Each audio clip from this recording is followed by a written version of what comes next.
Friends, എല്ലാവർക്കും നമസ്കാരം. ഇന്ന് നമ്മൾ മിൽക്ക് ബ്രെഡിൻ്റെ റെസിപ്പിയാണ് കാണിക്കുന്നത്. ബേക്കറിയിൽ നിന്നൊക്കെ വാങ്ങിക്കുന്ന രീതിയിൽ നല്ല പെർഫെക്റ്റ് ആയിട്ടുള്ള ബ്രെഡ് വളരെ ഈസി ആയിട്ട് നമുക്ക് വീട്ടിലുണ്ടാക്കിയെടുക്കാം. അപ്പോൾ അതെങ്ങനെയാണ് ചെയ്യാൻ നോക്കാം. അപ്പോൾ ആദ്യം നമുക്ക് ബ്രെഡിന് വേണ്ടിയിട്ടുള്ള ഈസ്റ്റ് ഒന്ന് ആക്ടിവേറ്റ് ചെയ്യാനായിട്ട് വെക്കാം. അപ്പോൾ അതിനായിട്ട് ചെറിയ ചൂടുള്ള ഒരു 1/4 കപ്പ് പാലാണ് നമ്മളിവിടെ എടുക്കുന്നത്. അത് ഈ പാത്രത്തിലേക്ക് ഒഴിച്ചു കൊടുക്കാം. പിന്നെ ഈ പാലിന് പകരം നമുക്ക് ഈസ്റ്റ് വെള്ളത്തിലും ആക്ടിവേറ്റ് ചെയ്യാനായിട്ട് വെക്കാം. അപ്പോൾ സെയിം അളവിൽ ചെറിയ ചൂടോട് കൂടിയിട്ടുള്ള വെള്ളം എടുത്താൽ മതി. ചൂടെന്ന് പറയുമ്പോൾ ഒരുപാട് ചൂട് കൂടി പോകാൻ പാടില്ല. നമ്മൾ ജസ്റ്റ് ഒരു വിരലിങ്ങനെ മുക്കി നോക്കുന്ന സമയത്ത് ചെറിയൊരു ചൂട് മാത്രമേ പാടുള്ളൂ. ചൂട് കൂടി കഴിഞ്ഞാൽ ഈസ്റ്റ് ആക്ടിവേറ്റ് ആവില്ല. അപ്പോൾ നമുക്ക് ബ്രെഡ് നന്നായിട്ട് ഉണ്ടാക്കിയെടുക്കാനും പറ്റില്ല. അപ്പോൾ അതൊന്ന് ശ്രദ്ധിക്കുക. ഇനി ഇതിലേക്ക് നമുക്ക് ഒരു 1.5 ടീസ്പൂൺ ഈസ്റ്റ് ചേർത്ത് കൊടുക്കാം. ഞാനിവിടെ ആക്റ്റീവ് ഡ്രൈ ഈസ്റ്റാണ് എടുത്തിരിക്കുന്നത്. പകരം ഇൻസ്റ്റൻറ്റ് ഈസ്റ്റ് എടുത്താലും മതി. പിന്നെ ഈസ്റ്റ് എടുക്കുമ്പോൾ എക്സ്പയറി ഡേറ്റ് കഴിയാത്ത നല്ല ഫ്രഷ് ആയിട്ടുള്ള ഈസ്റ്റ് തന്നെ എടുക്കാനായിട്ട് നോക്കുക. അപ്പോഴാണ് ഈസ്റ്റ് നന്നായിട്ട് ആക്ടിവേറ്റ് ആയിട്ട് ബ്രെഡ് നന്നായിട്ട് ഉണ്ടാക്കിയെടുക്കാൻ പറ്റുള്ളൂ. അതിന് ശേഷം നമുക്ക് ഇതിലേക്ക് ഒരു 3 ടേബിൾ സ്പൂൺ പഞ്ചസാര ചേർത്ത് കൊടുക്കാം.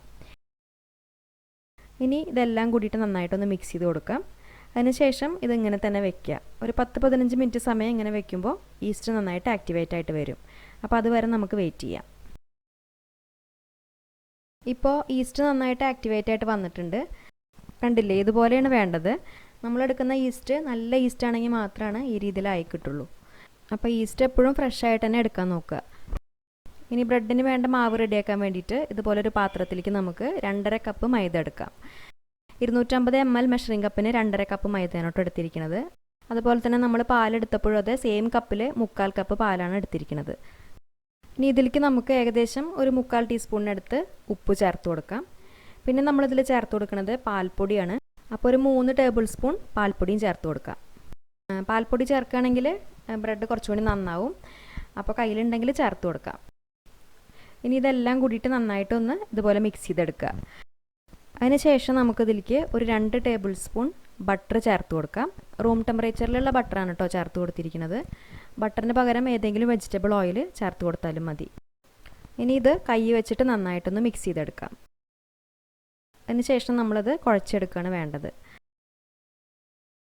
അപ്പോൾ അതിന് വേണ്ടിയിട്ട് നമ്മൾ നേരത്തെ ആക്ടിവേറ്റ് ചെയ്ത് വെച്ചിട്ടുള്ള ഈസ്റ്റും പാലും കൂടിയിട്ടുള്ള മിക്സ് ഇതിലേക്ക് ചേർത്ത് കൊടുക്കാം. എന്നിട്ട് ഇത് നന്നായിട്ട് കുഴച്ചെടുക്കാം. അപ്പോൾ ഇത് കുഴച്ചെടുക്കുമ്പോൾ ഇത്രയും പാല് നമുക്ക് മതിയാവില്ല. അപ്പോൾ ബാക്കി വരുന്നത് ഒന്നിങ്കിൽ നമുക്ക് പാല് തന്നെ ചേർത്ത് കൊടുക്കാം, അല്ലെങ്കിൽ ചെറിയ ചൂടുള്ള വെള്ളം ഒഴിച്ചു കൊടുത്തിട്ട് നന്നായിട്ട് കുഴച്ചെടുക്കാം. അപ്പോൾ ഈ പാല് ചേർത്ത് കുഴച്ചെടുത്ത് കഴിഞ്ഞാൽ ഈ ഒരു രീതിയിലാണ് മാവ് ഉണ്ടാവുക. അപ്പോൾ ഇനി ഇത് ഒന്ന് ലൂസാക്കി എടുക്കണം. അപ്പോൾ അതിന് വേണ്ടിയിട്ട് കുറച്ച് വെള്ളം ഒഴിച്ചു കൊടുക്കാം. വെള്ളം ചേർക്കുമ്പോൾ കുറച്ചായിട്ട് ചേർത്ത് കൊടുക്കുക. ബ്രെഡിൻ്റെ മാവ് എന്ന് പറയുമ്പോൾ കുറച്ച് ലൂസായിട്ടുള്ള നല്ലൊരു സോഫ്റ്റ് മാവാണ്. അപ്പോൾ അതിനനുസരിച്ചുള്ള വെള്ളമാണ് ചേർത്ത് കൊടുക്കേണ്ടത്. അപ്പോൾ മൊത്തത്തിൽ നമ്മൾ ഒരു 5 ടേബിൾ സ്പൂൺ വെള്ളമാണ് ഇതിലേക്ക് ചേർത്ത് കൊടുത്തിരിക്കുന്നത്. ഇപ്പോൾ നോക്കുമ്പോൾ ഈ മാവ് ഈ ഒരു രീതിയിലാണ് ഉള്ളത്. അതായത് നല്ലൊരു സ്റ്റിക്കി ആയിട്ടുള്ള മാവാണ്. കയ്യിലൊക്കെ നന്നായിട്ട് ഒട്ടി പിടിച്ചിട്ട് നല്ലൊരു ഒട്ടലുള്ള ടൈപ്പ് മാവാണ്. ഇനി ഇത് നന്നായി കുഴച്ച് നല്ല സോഫ്റ്റ് ആയിട്ടുള്ളൊരു മാവാക്കി എടുക്കണം.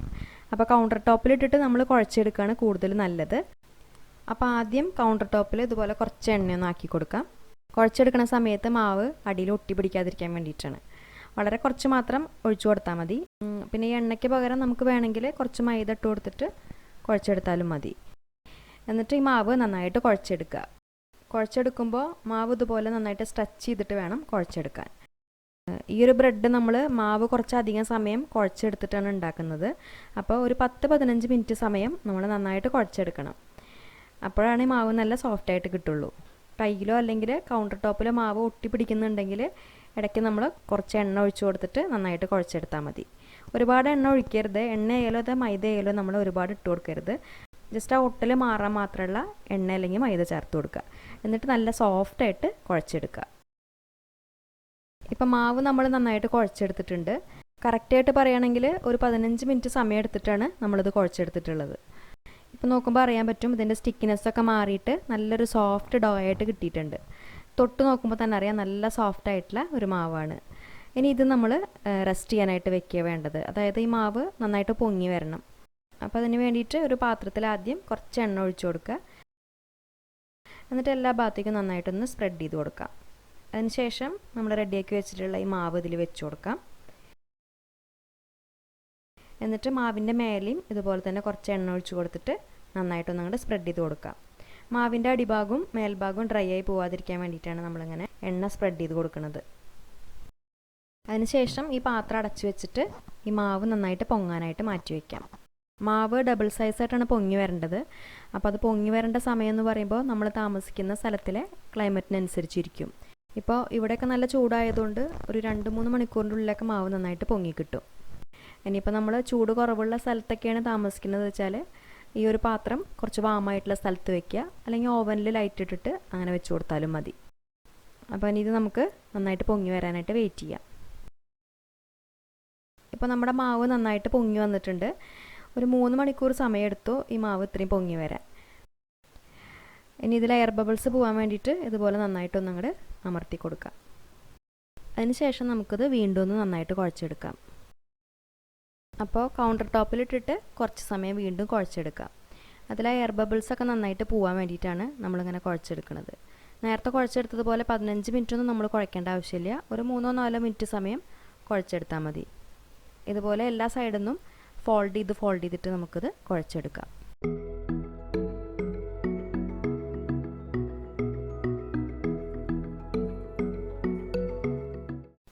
അതിനുശേഷം നമുക്ക് ഈ മാവ് ഇതുപോലെ ചപ്പാത്തിക്കോല് വെച്ചിട്ട് റെക്റ്റാങ്കിൾ ഷേപ്പിലൊന്ന് പരത്തിയെടുക്കാം.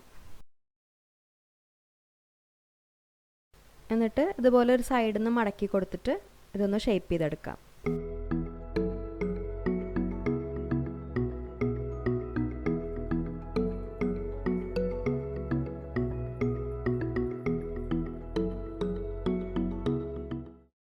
പിന്നെ നമ്മളിത് ഷേപ്പ് ചെയ്തെടുക്കുന്ന സമയത്ത് മാവ് ഒട്ടി നിൽക്കാത്ത ഭാഗങ്ങളുണ്ടാവും, അതായത് ചെറിയ ചെറിയ ഗ്യാപ്പൊക്കെ ഉണ്ടാവും. അപ്പോൾ അങ്ങനെ ആകുമ്പോൾ നമ്മളത് ബേക്ക് ചെയ്തെടുക്കുമ്പോൾ ശരിയാവില്ല. അപ്പോൾ എല്ലാ സൈഡും മാവ് വെച്ച് നന്നായി ഒട്ടിച്ചിട്ട് ആ ഗ്യാപ്പൊക്കെ ഇല്ലാതാക്കിയിട്ട് വേണം നമ്മളത് ഷേപ്പ് ചെയ്തെടുക്കാൻ. ഇനി ഈ മാവ് നമുക്ക് ഇതുപോലൊരു ലോഫ് പാനിലേക്ക് വെച്ച് കൊടുക്കാം. അപ്പോൾ ഈ ഒരു പാനിലാണ് നമ്മളത് ബേക്ക് ചെയ്തെടുക്കുക. അപ്പോൾ ബ്രെഡ് ബേക്കായി വരുമ്പോൾ പാനിൽ നിന്ന് പെട്ടെന്ന് വിട്ട് കിട്ടാൻ വേണ്ടിയിട്ട് ആദ്യം നമുക്ക് ഈ പാനിൽ കുറച്ച് എണ്ണ സ്പ്രെഡ് ചെയ്ത് കൊടുക്കാം. ഇവിടെ ഞാൻ എണ്ണ എന്ന് പറയുന്നത് വെജിറ്റബിൾ ഓയിലാണ് എടുത്തിരിക്കുന്നത്. ബ്രെഡിന് വേണ്ടിയിട്ട് വെജിറ്റബിൾ ഓയിൽ, ബട്ടർ അല്ലെങ്കിൽ ഒലീവ് ഓയിൽ അതൊക്കെ എടുക്കാം. പക്ഷേ വെളിച്ചെണ്ണയൊന്നും ഇതിനായിട്ട് എടുക്കരുത്. ഇനി ഈ റെഡിയാക്കി വെച്ചിട്ടുള്ള മാവ് നമുക്ക് ഇതിലേക്ക് വെച്ച് കൊടുക്കാം. എന്നിട്ട് എല്ലാ സൈഡും നന്നായിട്ടൊന്ന് ലെവൽ ചെയ്ത് കൊടുക്കാം. ഇനി ഇത് നമുക്ക് കുറച്ച് സമയം കൂടി ഒന്ന് റെസ്റ്റ് ചെയ്യാനായിട്ട് വെക്കണം. അതായത് ഇതൊന്ന് ഡബിൾ സൈസായിട്ട് വരണം. അപ്പോൾ അതിൻ്റെ മേൽഭാഗത്ത് നേരത്തെ നമ്മൾ ചെയ്തതുപോലെ തന്നെ ഡ്രൈ ആയി പോവാതിരിക്കാൻ വേണ്ടിയിട്ട് കുറച്ച് എണ്ണ ഒന്ന് സ്പ്രെഡ് ചെയ്ത് കൊടുത്തതിന് ശേഷം ഇത് കവർ ചെയ്ത് വെക്കാം. ഇതുപോലെ ഒരു പ്ലാസ്റ്റിക് റാപ്പ് വെച്ചിട്ട് കവർ ചെയ്ത് വെച്ചാൽ മതി, അല്ലെങ്കിൽ എന്തെങ്കിലും വെച്ചിട്ട് അടച്ചു വയ്ക്കുക. എന്നിട്ടിത് ഏകദേശം ഒരു 3/4 മണിക്കൂർ വരെ റെസ്റ്റ് ചെയ്യാനായിട്ട് വെക്കാം. അപ്പോഴേക്കും മാവ് നന്നായിട്ട് പൊങ്ങി വരും. ഇപ്പം മാവ് നന്നായിട്ട് പൊങ്ങി വന്നിട്ടുണ്ട്. ഇനി നമുക്ക് ഈ പ്ലാസ്റ്റിക് റാപ്പ് മാറ്റാം. ഇനി നമുക്കത് ബേക്ക് ചെയ്തെടുക്കാം. അപ്പോൾ അതിന് മുൻപായിട്ട് ബേക്കായി വരുന്ന സമയത്ത് ബ്രെഡിൻ്റെ മേൽഭാഗം ഒരു ബ്രൗൺ കളറായി കിട്ടാൻ വേണ്ടിയിട്ട് കുറച്ച് പാൽ ഇതുപോലെ ഒന്ന് ബ്രഷ് ചെയ്ത് കൊടുക്കാം. അപ്പോൾ ഈ ഒരു ബ്രെഡ് നമ്മൾ ബേക്ക് ചെയ്തെടുക്കുന്നത് ഓവനിലാണ്. അപ്പോൾ 150 ഡിഗ്രി സെൻറ്റിഗ്രേഡിൽ പ്രീഹീറ്റ് ചെയ്ത ഓവനിൽ ഒരു 35 മിനിറ്റ് സമയം നമുക്കത് ബേക്ക് ചെയ്തെടുക്കാം. പിന്നെ ബേക്കിംഗ് ടൈമിന് നമ്മുടെ ഓരോരുത്തരുടെയും ഓവനനുസരിച്ച് ചെറിയ ചെറിയ വ്യത്യാസങ്ങളൊക്കെ ഉണ്ടാവും. അപ്പോൾ അത് നോക്കിയിട്ട് വെച്ച് കൊടുത്താൽ മതി. ഇപ്പോൾ നമ്മുടെ ബ്രെഡ് ഇവിടെ നന്നായിട്ട് ബേക്കായിട്ട് വന്നിട്ടുണ്ട്. പിന്നെ ഇതിൻ്റെ മേൽഭാഗത്തെ കളറ് ഒരുപാട് മാറാതിരിക്കാൻ നിങ്ങൾക്ക് വേണമെങ്കിൽ ബേക്ക് ചെയ്യുന്ന സമയത്ത് ഒരു അലുമിനിയം ഫോയിൽ വെച്ചിട്ട് കവർ ചെയ്തിട്ട് ബേക്ക് ചെയ്തെടുക്കാം. ഇനി നമുക്ക് ഇതിൻ്റെ മേൽഭാഗം ഡ്രൈ ആയി പോവാതിരിക്കാൻ വേണ്ടിയിട്ട് ഈ ചൂടോട് കൂടിയിട്ട് തന്നെ ഇതിൻ്റെ മേലെ കുറച്ച് ബട്ടറോ എണ്ണയോ ഒന്ന് സ്പ്രെഡ് ചെയ്ത് കൊടുക്കാം. എന്നിട്ട് ഒരു അരമണിക്കൂറൊക്കെ ആയി കഴിഞ്ഞാൽ നമുക്കത് പാനിൽ നിന്ന് എടുക്കാം. എന്നിട്ട് നന്നായിട്ട് തണുത്തതിന് ശേഷം മാത്രം കട്ട് ചെയ്ത് നോക്കാം. ഇപ്പോൾ നമ്മുടെ ബ്രെഡ് നന്നായിട്ട് തണുത്ത് വന്നിട്ടുണ്ട്. എപ്പോഴും നമ്മൾ ബ്രെഡ് നന്നായിട്ട് തണുത്ത് വന്നതിന് ശേഷം മാത്രം കട്ട് ചെയ്തെടുക്കുക, അല്ലെങ്കിൽ ബ്രെഡ് പൊടിഞ്ഞു പോകാൻ ചാൻസ് ഉണ്ട്. ഇപ്പം നോക്കുമ്പോൾ അറിയാൻ പറ്റും നല്ല സോഫ്റ്റ് ആയിട്ടുള്ള ഒരു ബ്രെഡാണിത്. ഇനി നമുക്ക് നല്ലൊരു മൂർച്ചയുള്ള കത്തി വെച്ചിട്ട് ഇതുപോലെ അത് കട്ട് ചെയ്തെടുക്കാം.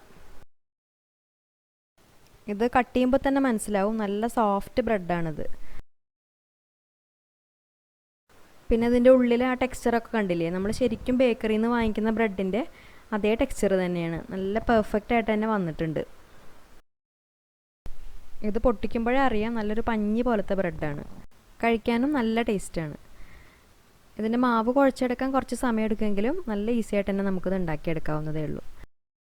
അപ്പോൾ ഇനി മുതൽ നമുക്ക് ബ്രെഡ് ബേക്കറിയിൽ നിന്നൊന്നും വാങ്ങിക്കേണ്ട ആവശ്യമില്ല. പ്രിസർവേറ്റീവ്സ് ഒന്നും ചേർക്കാതെ വളരെ എളുപ്പത്തിൽ നമുക്കത് വീട്ടിലുണ്ടാക്കിയെടുക്കാം. ഇത് 1-2 ദിവസമൊക്കെ നമുക്ക് പുറത്തെടുത്ത് വെക്കാം. അല്ലെങ്കിൽ കട്ട് ചെയ്തതിന് ശേഷം എയർ ടൈറ്റ് ആയിട്ടുള്ള പാത്രത്തിലാക്കിയിട്ട് ഫ്രിഡ്ജിൽ സൂക്ഷിച്ച് വെച്ചാലും മതി. അപ്പോൾ ഈ ഒരു ബ്രെഡിൻ്റെ റെസിപ്പി നിങ്ങൾക്ക് എല്ലാവർക്കും ഇഷ്ടപ്പെട്ടു എന്ന് വിചാരിക്കുന്നു. എന്തായാലും ഉണ്ടാക്കി നോക്കുന്ന സമയത്ത് നിങ്ങളുടെ അഭിപ്രായങ്ങളൊക്കെ അറിയിക്കൂ. പിന്നെ ഈ വീഡിയോ നിങ്ങൾക്ക് ഇഷ്ടപ്പെട്ടാൽ ലൈക്ക് ചെയ്യാനും ഷെയർ ചെയ്യാനും മറക്കരുത്. പിന്നെ ചാനൽ ഇതുവരെ സബ്സ്ക്രൈബ് ചെയ്യാത്തവർ മറക്കാതെ ഒന്ന് സബ്സ്ക്രൈബ് ചെയ്യുക. അപ്പോൾ ഇനി നല്ലൊരു ഈസി റെസിപ്പി ആയിട്ട് വീണ്ടും വരാം. താങ്ക്